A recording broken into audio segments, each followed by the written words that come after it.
Hello la famille, donc on se retrouve pour une nouvelle vidéo, une vidéo qui a tardé, c'est par rapport à l'évangélisation, donc je l'avais promis sur Instagram, donc me voilà. Le Seigneur nous apprend également à patienter, voilà, et au moment voulu également, il produira le bon vouloir et le faire. Amen. Donc, cette vidéo, ça va traiter sur l'évangélisation, mais également le cœur qu'un enfant de Dieu doit avoir. Donc c'est parti, on va aller dans Jérémie chapitre 4, donc prenez vos Bibles, moi j'ai celle-là, et elle est super parce qu'elle est dans un français courant, donc c'est les mots d'aujourd'hui et c'est la Bible second 21. Alors, donc pour ceux qui ne le savent pas, voilà, j'ai toujours été présente dans l'évangélisation avec ma maman, donc on a toujours à cœur de parler de Jésus aux âmes depuis qu'on s'était convertis. Donc ça va bientôt faire 5 ans. Et le Seigneur, voilà, a toujours déposé dans notre cœur en fait ce fardeau de pouvoir annoncer l'évangile aux âmes qui se trouvaient, voilà, par-ci, par-là, pour qu'elles puissent connaître le Seigneur et Sauveur Jésus-Christ et travailler pour le royaume de Dieu. Parce que ce que le Seigneur veut, en fait, c'est qu'un maximum d'âmes puissent être gagnées à Christ et qu'on puisse tous être une famille et tous appartenir à notre Créateur et revenir vers lui. Donc on va quand même pas mal lire ce chapitre parce que je pense que c'est important vraiment d'être assis dans la parole et de pouvoir se baser sur la parole de Dieu qui est vérité et dans laquelle il n'y a aucun mensonge, puisque nous le savons, le Seigneur n'est pas un fils de l'homme pour se repentir, ni un fils de l'homme pour mentir. Donc la parole de Dieu est vivante et elle sait accomplir également les desseins qu'elle a prévus et elle permet aussi de, des fois, titiller les cœurs et de retourner les cœurs, c'est-à-dire de nous faire revenir dans les sentiers de la justice et nous faire revenir voilà, à la sainteté. Amen. Donc, je lis Jérémie chapitre 4. Israël, si tu reviens vers moi, déclare l'Éternel, si tu cesses de faire ce qui est horrible devant moi, si tu ne vagabondes plus de ci, de là, si tu prêtes serment en disant l'Éternel est vivant, avec vérité, droiture et justice, alors les nations se béniront les unes les autres grâce à lui, elles tireront leur fierté de lui. Amen. Donc ce passage, il est important. Pourquoi ? Parce que le Seigneur veut nous délivrer. Le Seigneur veut nous délivrer de la honte. À toi qui as peut-être jamais évangélisé ou peut-être tu n'as jamais pensé à y aller de toi-même, tu te dis que c'est l'Église qui doit te motiver, etc. Sache que si tu es sauvé, c'est pour sauver un maximum. Et le Seigneur me mettait à cœur, j'avais un peu partagé le début de ce message sur les réseaux sociaux au travers d'Instagram, en disant que le Seigneur va utiliser des personnes qui seront disposées, il va les envoyer un peu partout au travers du monde et il va travailler avec les personnes qui ont envie de collaborer avec le Saint-Esprit pour pouvoir annoncer sa parole dans le monde entier. Donc Dieu va envoyer des missionnaires, Dieu va envoyer des enfants de Dieu pour pouvoir propager sa parole et que les âmes soient sauvées. Donc c'est important. Et il va aussi venir faire une sorte de colère, c'est-à-dire qu'il y aura une colère qui va aussi tomber sur les personnes qui n'auront pas décidé de pouvoir se tenir à la brèche et d'intercéder et d'aller également sur le terrain, parce que la foi c'est intercéder pour les âmes. Maintenant les actes, comme on le voit dans Actes des Apôtres, c'est le fait d'aller sur le terrain pour travailler à la moisson qui est grande, vu qu'il n'y a pas beaucoup d'ouvriers. Amen. Donc le Seigneur veut qu'on puisse être focus, qu'on puisse être concentré, qu'on puisse se sentir libre d'aller évangéliser, d'aller annoncer sa parole et de pouvoir proclamer la justice de Dieu, parce que Dieu nous a justifiés, donc il nous a fait passer de la mort à la résurrection. Le Seigneur ne nous condamne pas et il veut que ce message de salut on puisse l'annoncer aux autres. Donc c'est très important pour toi qui es enfant de Dieu, toi qui recules toujours le moment d'aller évangéliser, de pouvoir te mettre à l'œuvre. Le Seigneur veut que tu puisses œuvrer pour son royaume. Il ne s'agit peut-être pas d'aller sur le terrain directement, mais si tu as de la famille, si tu as des amis, si tu as des collègues, si tu as des camarades, si tu as des voisins, n'hésite pas à aller leur annoncer la parole. Et ça s'adresse aussi à tout autre type de personnes auxquelles tu pourrais penser, peut-être à des malades, peut-être à des prisonniers, peut-être à des gens qui sont captifs, qui sont retenus par vraiment les griffes du diable. Eh bien le Seigneur veut les délivrer, il veut passer par toi parce qu'il a dit vous guérirez les malades, vous chasserez les démons et vous ressusciterez les morts. Amen. Donc l'onction est présente dans cette vidéo et je crois que Dieu veut déverser sa gloire pour utiliser toutes les personnes qui seront porteurs de cette gloire pour être un canal de bénédiction. Donc tu ne dois pas rester les bras croisés, mais tu dois vraiment agir. Donc agis. Et ça nous pousse du coup à rentrer encore plus dans le passage et à nous demander en fait pourquoi en fait le Seigneur veut qu'on puisse revenir à lui. Il veut qu'on puisse faire demi-tour pour toujours être plus proche de lui. Plus on se rapproche du Seigneur et plus on sera béni. Parce que l'Éternel est vivant. Et plus tu es près de l'Éternel, plus tu es près de la vie et plus tu es près du bonheur et de la paix. Et lorsque tu annonces ce message de paix aux autres personnes, eh bien tu attires la grâce de Dieu et un moment de faveur sur leur vie et leur cœur va être transformé grâce à toi. Alors si tu veux être utilisé cette année, dis « Me voici, envoie-moi ». Et le Seigneur se chargera de te donner les instructions nécessaires et de t'entourer et de t'équiper également, que ce soit avec des personnes ou avec des dons. Parce que si le Seigneur nous donne des dons spirituels, c'est bien pour les utiliser pour les autres et non pour nous-mêmes. Donc, cessons de toujours emmagasiner et de devenir des obèses spirituels, mais au contraire, soyons remplis pour remplir les autres et pour que notre coupe déborde afin d'être apportée dans le vase des autres personnes. Et c'est ces personnes-là qui vont tirer fierté de lui, c'est-à-dire que ces personnes-là vont pouvoir arborer un visage nouveau, un cœur nouveau. Et croyez-moi que vous recevrez des récompenses et des couronnes dans le royaume des cieux. Parce que lorsque une âme est sauvée, tous les anges sont dans la fête. Donc le Seigneur veut vraiment qu'on puisse participer à ce résultat-là. Et il veut qu'on puisse participer à l'élaboration vraiment du salut de tout un chacun. Que ça soit même un enfant, des fois on néglige les enfants, mais ce qu'il faut savoir c'est que les enfants également font partie du royaume de Dieu. S'ils peuvent être utilisés pour le royaume de Satan, ils peuvent également être utilisés pour le royaume de Dieu. Donc c'est vraiment important de ne pas les oublier. Et il dit, c'est ceux qui leur ressemblent, à qui appartient le royaume de Dieu. Donc ne négligeons jamais les enfants. Que ce soit tes petits frères, tes petites sœurs, tes cousines, tes cousins, des neveux, des enfants que tu gardes. N'hésite pas à leur parler de Jésus. Ça me rappelle un moment où je faisais du babysitting, j'avais eu à parler de Jésus à cet enfant et j'avais dit, bah voilà, prie pour que telle chose se passe en ta faveur. Et après elle a dit, ah oui, ça marche la prière, c'est vrai, j'ai demandé ça à Dieu et après il s'était passé ceci, cela. Donc elle était super enthousiaste et ça m'avait fait plaisir de voir que voilà, Dieu opère également avec les enfants, il n'opère pas juste avec les adultes. Parce qu'ils ont un esprit en fait innocent. Et Dieu veut qu'on soit comme ses enfants, avec un cœur humble. Amen. Donc Dieu est vraiment à même d'utiliser les enfants. Et donc nous aussi, on doit aller vers eux.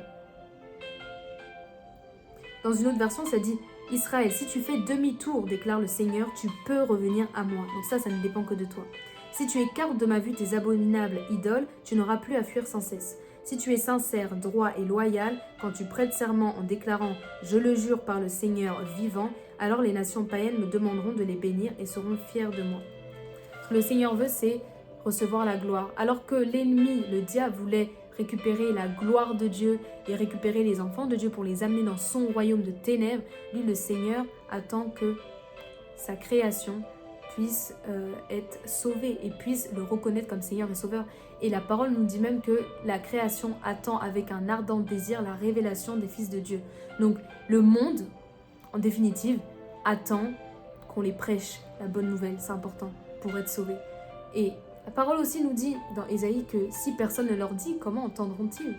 Donc si personne va leur dire que le Seigneur revient, qui veut leur âme, qui veut leur cœur et qui veut qu'ils soient attachés à lui pour être sauvés, recevoir le Saint-Esprit et commencer à le servir, certaines personnes ne le sauront jamais. Parce que c'est pas toute personne qui pourra tomber sur une Bible ou qui achètera une Bible. Mais si elle entend le message, la foi vient de ce qu'on entend. Ce qu'on entend vient de la parole de Dieu. Eh bien cette personne pourra être sauvée. Donc sois un acteur et ne sois plus passif, ne te dis pas je n'ai pas les capacités, je suis trop jeune, je ne connais pas assez la parole. Va juste avec ton témoignage, va juste avec ton cœur qui a été restauré et qui est rempli de Dieu. Si tu as vraiment conscience que tu es rempli de l'Esprit de Dieu et que Dieu vit en toi, tu ne vas pas te sentir injuste, tu ne vas pas te sentir indigne, mais tu vas vraiment aller parce que le Seigneur t'a dit qu'il faut aller. Donc tu dois aller sur base de la foi et tu ne dois pas douter parce que Dieu n'exauce pas les personnes qui doutent. Amen. Donc même lorsque tu vas évangéliser, il ne va pas avec la peur, mais vas-y avec un esprit d'amour, de force et de sagesse. On continue la lecture.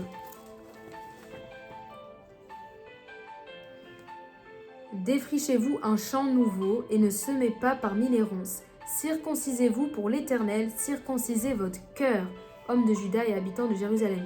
Sinon ma colère éclatera comme un feu et s'enflammera sans qu'on puisse l'éteindre à cause de la méchanceté de vos agissements.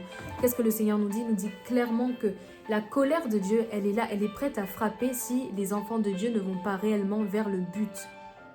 Quand il s'agit des fois de regarder un match de football, de partager en fait ce match sur les réseaux sociaux, tout le monde est là. Mais quand il s'agit d'annoncer la bonne nouvelle du royaume et de dire que Christ sauve, là, des fois, il n'y a plus personne.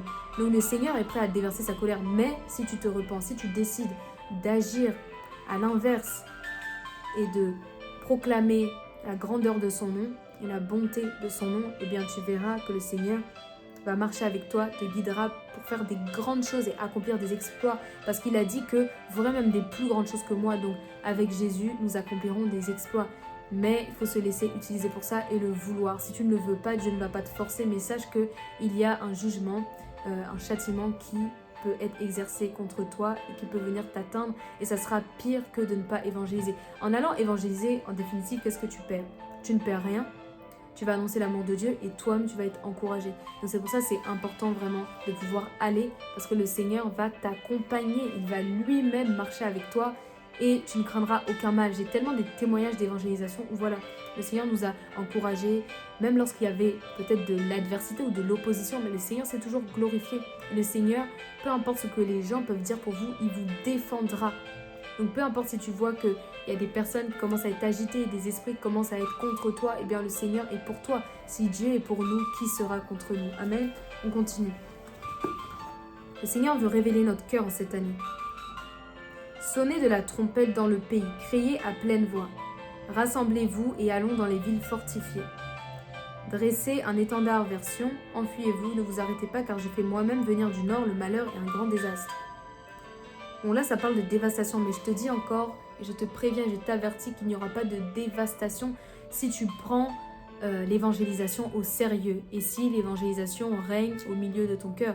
La parole nous dit, cherchez premièrement le royaume des cieux et toute chose vous sera donnée par-dessus. Si tu mets le royaume de Dieu, c'est-à-dire les âmes, le salut des âmes qui est la chose la plus importante parce qu'il nous a donné à tous un ministère de réconciliation, eh bien tu verras que toute chose concourra à ton bien. Parce que tu aimeras le Seigneur, tu l'auras mis en premier. Parce que tu l'aimeras de toutes tes forces. Le Seigneur aussi se chargera de tes peines, de tes douleurs et de tes fardeaux. Et là où peut-être tu avais du mal dans ta vie, eh bien le Seigneur va venir en fait débloquer. Des fois, il y a des blocages aussi qui sont causés dans nos vies parce que nous-mêmes, on n'y met pas du nôtre dans l'œuvre de Dieu. Et lorsqu'on ne sert pas le Seigneur, eh bien l'alliance qu'on a tissée avec lui, qu'on a formée avec lui, en fait, elle devient... pas périmée ni obsolète, mais elle commence disons à prendre de l'âge. Et ce que je veux dire, c'est que le Seigneur, malgré on avance plus loin dans les années de la conversion, le Seigneur veut toujours renouveler. En fait, notre esprit est toujours renouvelé, les choses qu'il a mis en nous. Il veut toujours les faire grandir parce que Dieu est un Dieu d'abondance, est un Dieu qui fait prospérer notre âme. Mais ça, c'est seulement possible si on décide, nous aussi, de nous engager. Donc, que l'alliance que tu as formée avec le Seigneur soit établie pour toujours et à jamais, dans le sens où cette alliance que tu as faite avec lui, qu'elle puisse porter du fruit sur le long terme et pas juste, en fait, avoir pour but tes propres intérêts, tes propres plans et tes propres décisions et que ça soit pas basé sur la chair, mais sur l'esprit. Parce que Dieu est un Dieu d'esprit et il veut fortifier notre esprit, il veut rendre notre esprit à son image, tout simplement, et à la ressemblance de Dieu. Et Christ, nous savons qu'il est comme le miroir de Dieu. Donc il reflète son image, il reflète sa gloire. Et lorsqu'il a été transfiguré sur la montagne avec Jean, il me semble, Jacques et Pierre, il faudrait que je reparte dans le passage, avec les apôtres, eh bien, Élie également et Moïse sont venus. Et le Seigneur était recouvert d'une gloire. On a aussi cet épisode où Moïse était en haut de la montagne pour recevoir les commandements de Dieu et il ressortait avec vraiment la gloire de Dieu sur son visage. Donc Dieu veut faire luire une lumière éclatante sur notre visage, mais souvent on va venir demander l'onction du coup. L'onction c'est comme une sorte de lumière qui brillait sur nous, c'est la gloire de Dieu qui est empreinte sur nous, cette sorte de sceau sur nous qui nous permet d'activer vraiment la présence de Dieu et le miraculeux, etc. et les signes, les miracles, les prodiges, mais c'est important de vouloir cette onction en ayant d'abord en fait cherché le Seigneur lui-même, mais pas en ayant cherché sa main. Parce que trop souvent, on va venir chercher ce que Dieu donne au lieu de chercher celui qui donne. Si tu cherches celui qui donne, si tu cherches premièrement le royaume des cieux, tu vas recevoir toutes choses par-dessus. Et tu vas recevoir en fait les choses que le Seigneur donne. Mais ne cherche pas le profit, cherche la grâce, cherche à vivre dans la grâce. C'est très important et dans la faveur de Dieu. Donc il y a des choses qui arrivent. C'est-à-dire que le Seigneur nous dit, je regarde les montagnes, je constate qu'elles tremblent et que toutes les collines sont secouées. Je constate qu'il n'y a plus d'hommes, que tous les oiseaux se sont enfuis. La région fertile n'est plus qu'un désert. Toutes ces villes ont été démolies devant l'Éternel, devant son ardente colère. Le Seigneur, de toutes les façons, va venir faire des choses nouvelles en cette saison. Le Seigneur va venir changer les cœurs, mais pour changer les cœurs, le Seigneur, des fois, se sert de choses naturelles, on va dire, qui se passent dans la nature, c'est-à-dire les catastrophes, etc. Et peu importe les crises financières ou les crises naturelles, voilà, dans l'environnement, le Seigneur nous attend. Il nous attend à un lieu bien précis. Et ça s'adresse aussi à quelqu'un. Toi qui avais quitté le lieu secret, reviens dans le lieu secret. Comme dit la parole de Dieu, tu dois revenir à lui. Tu dois faire demi-tour. Et tu dois te détourner de tes abominables penchants, de tes idoles. Les idoles, c'est pas simplement des statues ou des choses qu'on peut voir devant nous et devant lesquelles on se prosterne, mais c'est également des choses qui remplissent notre cœur et qui prennent trop de place par rapport à Dieu. Et le Seigneur, il sait que quand il fait venir des jugements sur la terre, eh bien, comme Apocalypse l'a prédit, ça produit dans le cœur de l'homme une sorte de crainte et ça produit dans le cœur de l'homme une sorte de retour à Dieu et de repentance. Et le Seigneur, c'est tout ce qu'il attend de nous, une éternelle repentance. Une repentance consécutive, répétitive, une repentance sans cesse. Si le Seigneur nous dit prier sans cesse, c'est parce qu'il sait que le cœur de l'homme, en fait, est tortueux et que là où la chair est faible, l'esprit est fort.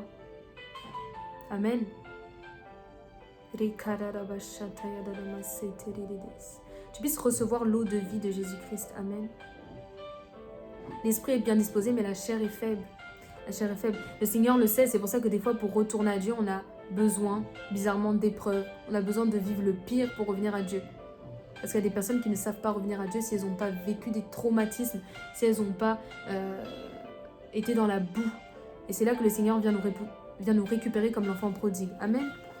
Donc voilà ce que le Seigneur veut faire. Il veut lancer un cri d'alarme pour que tu puisses aller évangéliser, pour éviter la colère qui va tomber sur les enfants de Dieu qui étaient devenus paresseux, qui avaient abandonné la moisson.